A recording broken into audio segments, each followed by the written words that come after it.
நீங்கள் டக்கின் பண்ணது எல்லாமே உள்ள ஃபுல்லாக படிமானமாக இருக்கான்னு செக் பண்ணிக்கோங்க. இல்லாட்டி இந்த இடம் வந்து பெருசாக தெரியும் உங்களுக்கு. ஸோ அந்த ப்ளீட் கலையாமல் எனக்கு இருக்கணுங்கிறதுக்காக கொஞ்சம் கொஞ்சமாக நான் பின் பண்ணி அதை செட் பண்ணிக்கிறேன். இது உங்களுக்கு கீழே எவ்வளோ வேணுமோ, ஃப்ளோர் லென்த் எவ்வளோ வேணுமோ அந்த அளவுக்கு மட்டும் நான் இதை டக்கின் பண்ணிக்கிறேன். இன்கேஸ் நீங்கள் அந்த சென்டர் ப்ளீட்டை உள்ளே டக்கின் பண்ணும்போது இங்கே பின் பண்ணியிருந்தீங்கன்னா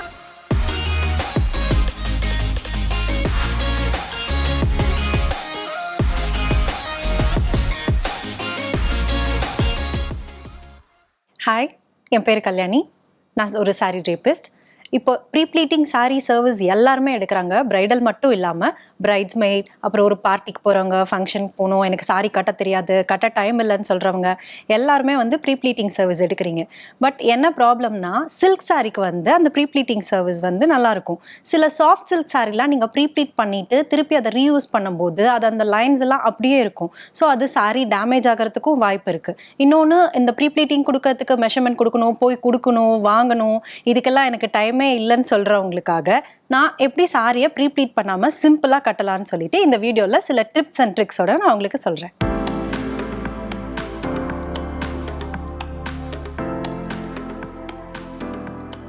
இன்னைக்கு இந்த சாஃப்ட் சில்க் சாரியை தான் நான் உங்களுக்கு ட்ரேப் பண்ணி காட்ட போகிறேன். எப்படி பண்ணலான்னு பார்க்கலாம். இந்த சாரியில் வந்து ப்ளவுஸ் பார்ட் கட் பண்ணல, ப்ளவுஸ் பார்ட்டோடே பண்ணுறோம். இதனால உங்களுக்கு என்ன பெனிஃபிட்னு கேட்டிங்கன்னா, உங்களுக்கு சென்டர் ப்ளீட் வந்து ஜாஸ்தி வரலாம். ஸோ ப்ளவுஸ் பார்ட் நான் யூஸ் பண்ணல, நான் அதுக்கு வேறு ப்ளவுஸ் போட போகிறேன் அப்படிங்கிறவங்க இந்த மாதிரி நீங்கள் யூஸ் பண்ணிக்கலாம். இது சாரியோட பல்லு பார்ட். இது இல்லாமல் இது ஆப்போசிட் பார்ட்டை நான் எடுத்துக்கிறேன்.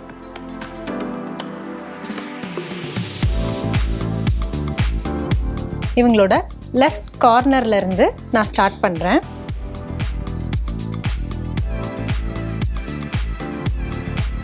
அவங்க ஹைட்டை விட கொஞ்சம் மேலே தூக்கி, இது ஃபர்ஸ்ட்டு ரோலுங்கிறனால கொஞ்சம் மேலே தூக்கி நான் டக்கின் பண்ணுறேன்.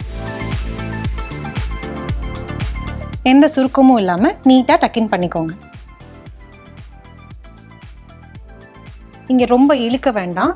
இழுக்காமல் இந்த பார்ட் வெளியில் தெரியும். அதனால் இது உங்களுக்கு கீழே எவ்வளோ வேணுமோ, ஃப்ளோர் லென்த் எவ்வளோ வேணுமோ அந்த அளவுக்கு மட்டும் நான் இதை டக்கின் பண்ணிக்கிறேன். இங்கே நான் இந்த சைடு வரைக்கும் தான் டக்கின் பண்ணியிருக்கேன். இங்கே நான் பண்ணலை. இங்கேருந்து நம்ம ப்ளீட்ஸ் வச்சுட்டு அதுக்கப்புறமா இங்கே டக்கின் பண்ண போகிறோம். இப்போ நான் செஸ்ட் பார்ட்டில் இருக்க ப்ளீட் எப்படி எடுக்கிறதுன்னு உங்களுக்கு காட்டுறேன்.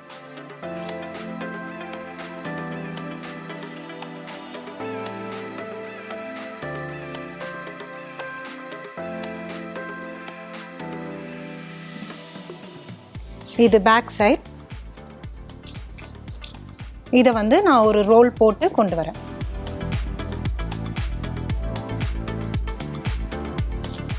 பேக் சைட் என்ன ஃபேஸ் பண்ணி நான் வந்து பல்லு ப்ளீட்டிங் ஸ்டார்ட் பண்ணுறேன்.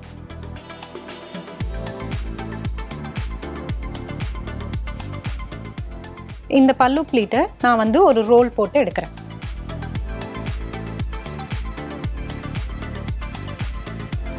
ஸோ இப்போ நம்ம இங்கே ப்ளீட் பண்ணலாம். இந்த 2 ஃபிங்கர்ஸ் நான் இங்கே வச்சுருக்கேன், இந்த 2 ஃபிங்கர்ஸ் இங்கே வச்சுருக்கேன். இதிலேருந்து இப்படி மடக்கி நம்ம ப்ளீட்ஸ் எடுக்க போகிறோம். ஃபர்ஸ்ட் ப்ளீட் மட்டும் கொஞ்சம் பெருசாக, செகண்ட் ப்ளீட் அதில் பாதி எடுக்கிறேன். ஏன்னா இப்போ எல்லாருமே 8 to 9 ப்ளீட்ஸ் வைக்கிறாங்க. அந்த வேணும் அப்படின்னு ஆசைப்படுறவங்க இந்த மெத்தடை ஃபாலோ பண்ணி நீங்கள் பண்ணி பார்க்கலாம். இந்த ஃபிங்கர்ஸ் மூவ் பண்ணி, தம் ஃபிங்கர்ஸ் மூவ் பண்ணி, ஹோல்டு. இங்கே வந்து ஃபிங்கர்ஸ் க்ரிப்பாக இருக்கணும். நிறைய பேர் என்கிட்ட கேட்குறீங்க, நீங்கள் ஈஸியாக வந்து ஃபிங்கர்ஸ் க்ரிப் பண்ணி எடுத்துடுறீங்க டக்கு டக்குன்னு, எங்களுக்கு அது வரமாட்டேங்குதுன்னு சொல்லி நிறைய பேர் என்கிட்ட கேட்குறீங்க. ஆனால் இதில் என்னென்னா, இங்கே நீங்கள் பண்ண தான் ப்ராக்டிஸ் ஆகும். இங்கே வந்து உங்களுக்கு ஃபிங்கர்ஸ் க்ரிப்ஸ் இருக்கும்போது நீங்கள் டக்கு டக்குன்னு பண்ணிடலாம்.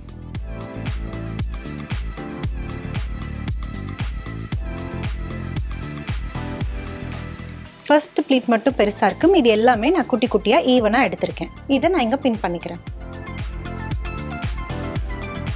ஃபர்ஸ்ட் இங்கே பின் பண்ணிட்டேன். நெக்ஸ்ட்டு அவங்க லென்த் எவ்வளோ வேணுமோ அதுக்காக நான் ப்ளீட்ஸ் எடுத்துக்கிறேன்.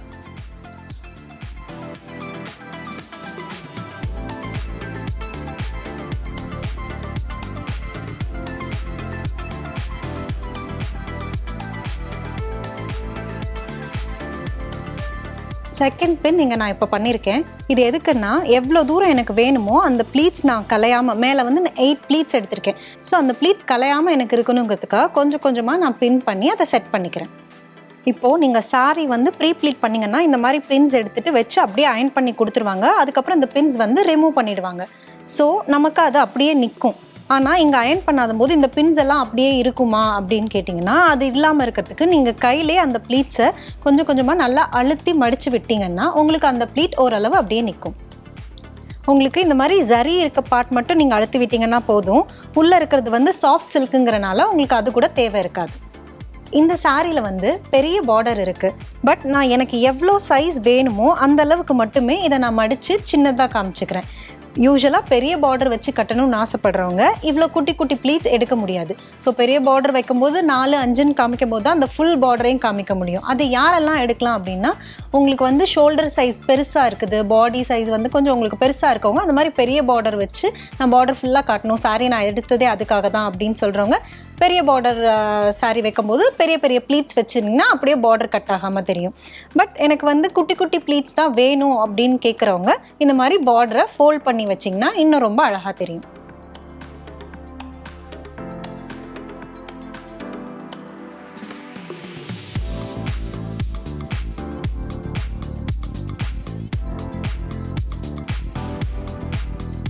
நான் லைட்டாக இந்த ஜரி இருக்கிற பல்லு ப்ளீட்ஸ் மட்டும் நான் நல்லா ப்ரெஸ் பண்ணி விட்றேன் என் ஃபிங்கர்ஸால். ஸோ அது அப்படியே நிற்குது பாருங்கள். இப்போ நான் இங்கே ப்ளீட்ஸ் எடுத்துகிட்ருக்கேன். சில ப்ளீட்ஸ் இந்த மாதிரி ஓப்பன் ஆகி எனக்கு நகர்ந்து வந்தது. இப்போ நான் என்ன பண்ணுறது, ஆல்ரெடி நான் எல்லா ப்ளீட்ஸுமே எடுத்துட்டேன், இது எனக்கு இஷ்யூவாக இருக்குது அப்படின்னு சொல்கிறவங்களுக்காக நான் ஒரு ஐடியா சொல்கிறேன். நீங்கள் எவ்வளோ தூரத்துக்கு வேணுமோ அவ்வளோ தூரம் ஃபஸ்ட்டு ப்ளீட்ஸை எடுத்துக்கோங்க. இப்போது இந்த இடத்துல எனக்கு இது பெருசாக தெரியுது. உள்ளே நான் எந்த ப்ளீட் பெருசாக இருக்கோ அதை நான் வந்து உள்ளே அட்ஜஸ்ட் பண்ணுறேன். அந்த இடத்த மட்டும், அந்த ப்ளீட்டை மட்டும் உள்ளே எங்கே இழுத்தா எனக்கு ப்ளீட் உள்ளே போகுமோ, இப்படி உள்ளே போகுதோ இந்த ப்ளீட் தான் எனக்கு பெருசாக இருக்குது, இதை நான் இப்படி விடும்போது இங்கே பெருசாக வருது. ஸோ நான் இதை இப்படி இந்த ப்ளீட் உள்ளே இழுத்துக்கிறேன். இழுக்கும்போது சின்னதாகிடுது. இது ஒரு மெத்தடில் நீங்கள் பண்ணலாம். இல்லையா, இந்த ஃபர்ஸ்ட் பார்டர் ப்ளீட் இருக்கு இல்லையா, இதை கொஞ்சம் ஓப்பன் பண்ணி வச்சு நீங்கள் அதை கவர் பண்ணிக்கலாம். இப்போ எனக்கு இது இங்கே கவர் ஆகிடுச்சு. ஸோ அதனால் நான் இதை ஓப்பன் பண்ணலை, அப்படியே இருக்குது. நான் அதை அப்படியே பின் பண்ணிக்கிறேன்.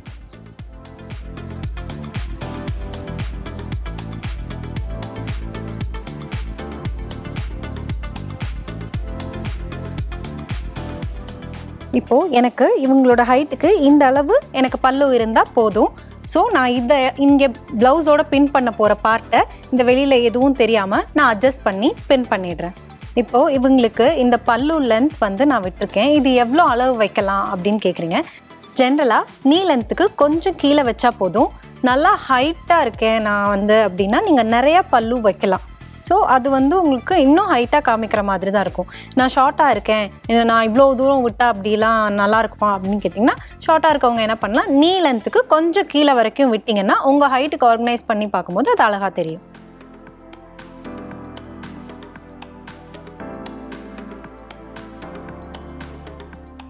இப்போது இதை நான் அட்ஜஸ்ட் பண்ணிட்டேன். இந்த பார்ட்டை வந்து நான் ப்ளவுஸோட பின் பண்ணிக்கிறேன்.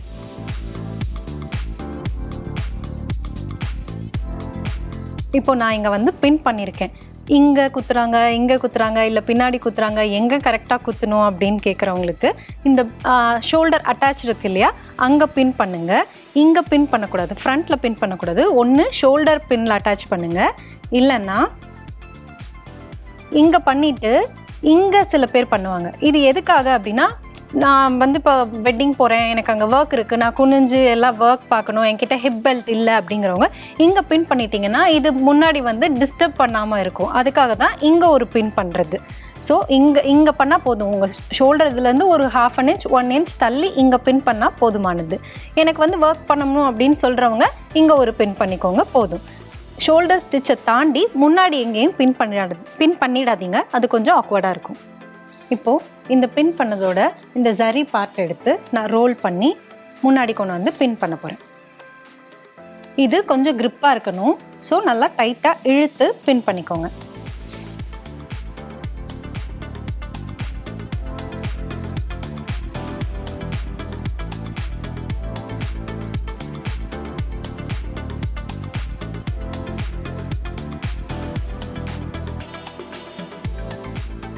இதை வந்து நீங்கள் இந்த இடத்துல, அதாவது உங்கள் பெல்லி பட்டனுக்கு நேராக நீங்கள் பின் பண்ண வேணாம், அதுலேருந்து கொஞ்சம் உள்ளே தள்ளி பின் பண்ணுங்கள். இன்கேஸ் நீங்கள் அந்த சென்டர் ப்ளீட்டை உள்ளே டக்கின் பண்ணும்போது இங்கே பின் பண்ணியிருந்தீங்கன்னா அது வெளியில் தெரியறதுக்கு வாய்ப்பு இருக்குது. ஸோ நல்லா இழுத்து உங்களோட லெஃப்ட் தைக்கு கொஞ்சம் மேலே நீங்கள் பின் பண்ணிங்கன்னா உங்களுக்கு க்ரிப்பாகவும் இருக்கும், பின்னும் வெளியில் தெரியாது.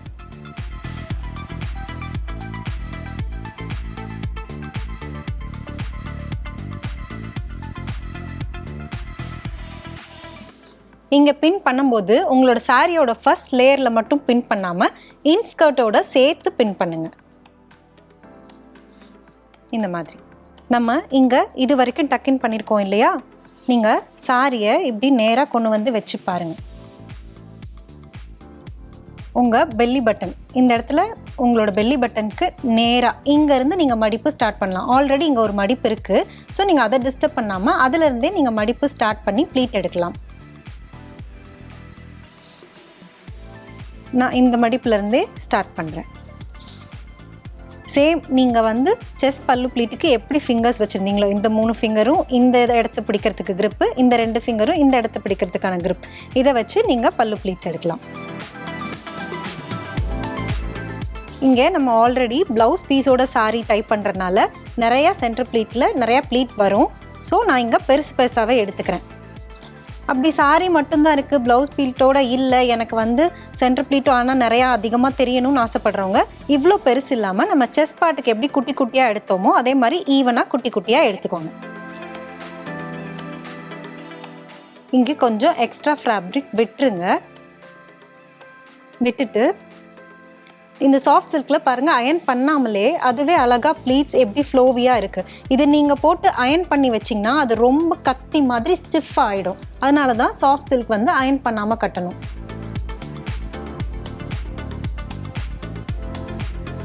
இப்போது நான் ப்ளீட் எடுத்திருக்கேன், இதை மேலே ஒன்று பின்னாடி ஒன்று வைக்காமல் கொஞ்சம் தள்ளி தள்ளி விரிஞ்ச மாதிரி வச்சு நீங்கள் பின் பண்ணிங்கன்னா கீழே உங்களுக்கு சாரிலையும் விரிஞ்ச மாதிரி ப்ளீட்ஸ் அழகாக தெரியும். இப்போது இந்த சாரி வந்து நம்ம எப்படி ப்ளீட் எடுத்தோமோ ஒன்று பின்னாடி ஒன்று நம்ம எடுத்திருக்கோம், ஸோ அந்த வரிசையிலே வந்திருக்கும். இதை இப்படியே பின் பண்ணி நீங்கள் இப்படியே பண்ணிங்கன்னா வெறும் இந்த ஃபர்ஸ்ட் ப்ளீட் மட்டும்தான் தெரியும். நேராக பார்க்கும்போது இப்படி மட்டும்தான் தெரியும். நம்ம எடுத்திருக்க ப்ளீட் இப்படி ஓப்பன் பண்ணி வச்சு பார்க்கும்போது எல்லா ப்ளீட்டும் அழகாக தெரியும் போது தான் சாரி வந்து அழகாக தெரியும். ஸோ அதுக்கு இங்கே மேலே நீங்கள் வந்து அட்ஜஸ்ட்மெண்ட்ஸ் எப்படி பண்ணணும்னு நான் உங்களுக்கு சொல்கிறேன். இந்த ப்ளீட்டை ஒன்றொன்னா தள்ளி தள்ளி ஒரே லைனில் வைக்காமல் கொஞ்சம் கொஞ்சமாக தள்ளி தள்ளி வச்சு பின் பண்ணிக்கிறேன். இப்போது இங்கே நான் எடுத்திருக்க எல்லா ப்ளீட்டுமே தனித்தனியாக ஒன்றொன்னா தெரியுது. இந்த மாதிரி வச்சு நீங்கள் பின் பண்ணும்போது கீழே வரைக்கும் நம்ம அகலமாக விரிச்சு விடும்போது அழகாக தெரியும்.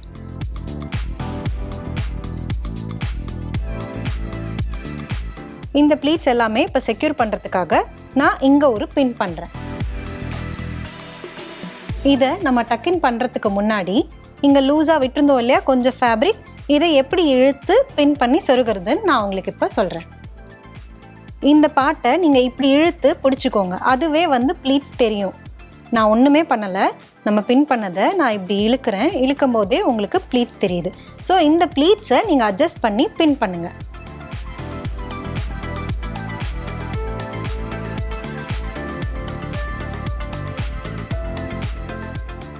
அதே மாதிரி இது லூஸாக பின் பண்ணக்கூடாது, நல்லா இழுத்து பின் பண்ணணும்.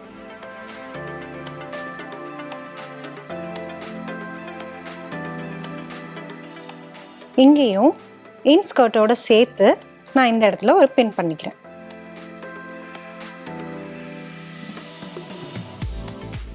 இப்போ இந்த பாட்டை உள்ளே தள்ளிட்டு நீங்கள் எவ்வளோ ஹைட் வேணுமோ அதை செக் பண்ணிவிட்டு கீழே இருக்க ப்ளீட்ஸ் எல்லாம் எடுத்து விட்டுட்டு நம்ம டக்கின் பண்ணிடலாம். இப்போ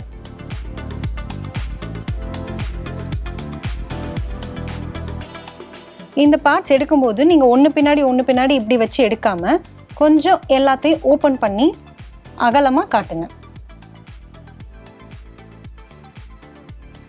இந்த மாதிரி ப்ளீட்ஸை நீங்கள் ஒன்றுன்னா வெளியில் இழுத்து விடுங்க.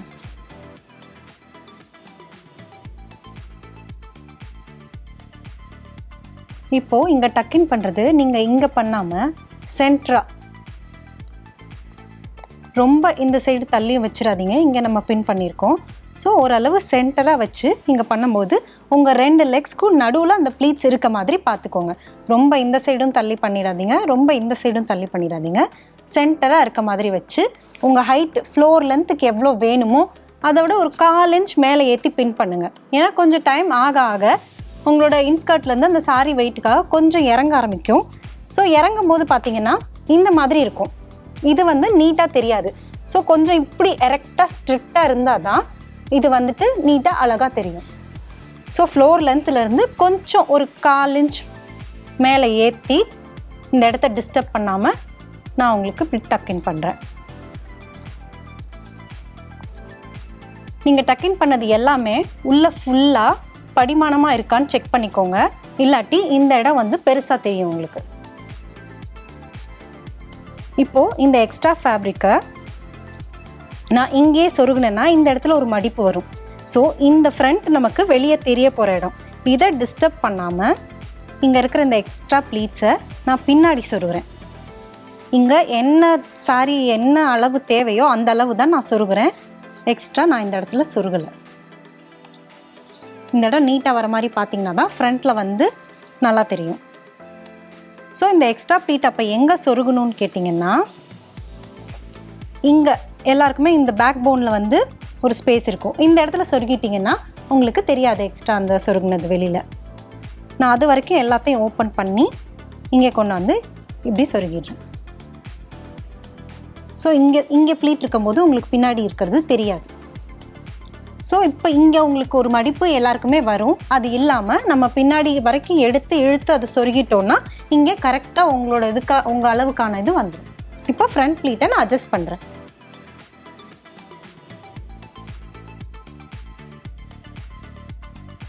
இப்போது இந்த ப்ளீட்ஸ் எல்லாமே ஓரளவு ஈவனாக இருக்க மாதிரி நான் செட் பண்ணிட்டேன்.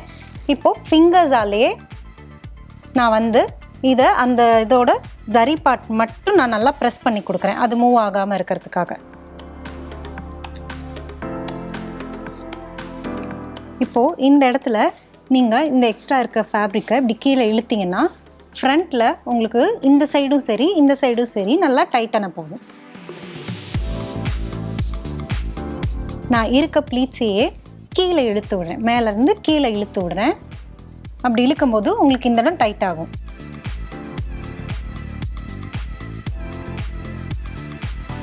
இப்போது இந்த பல்லு பாட்டை நான் முன்ன சொன்ன மாதிரி இங்கே ஒரு பின் பண்ணிக்கிறேன். இது எனக்கு இப்படி வெளியில் ஓப்பன் அப் ஆகி நிற்கிறது தெரிய வேண்டாம். ஸோ இந்த இடத்துல நான் ஒரு பின் பண்ணிக்கிறேன்.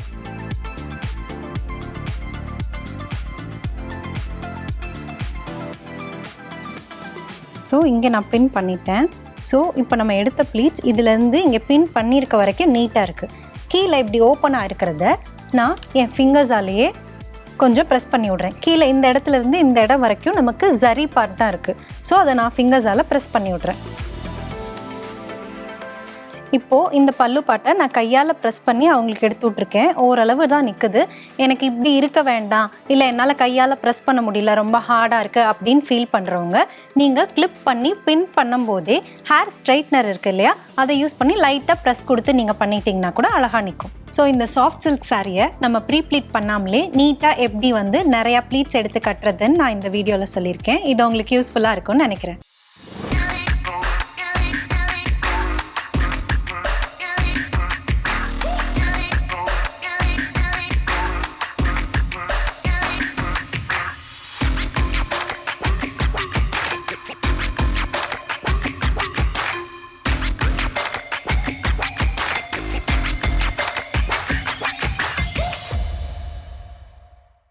இந்த ட்ரேப்பிங் வீடியோ உங்களுக்கு யூஸ்ஃபுல்லாக இருந்திருக்கும்னு நினைக்கிறேன். சாரீ ட்ரேப்பிங் பற்றி வேறு ஏதாவது டவுட்ஸ் இருந்தால் கமெண்ட் செக்ஷனில் கமெண்ட் பண்ணுங்கள். இந்த வீடியோ உங்களுக்கு பிடிச்சிருந்துச்சுன்னா சேஸ் ஃபேக்ட் சேனலை லைக் பண்ணுங்கள், சப்ஸ்கிரைப் பண்ணுங்கள். தேங்க்யூ.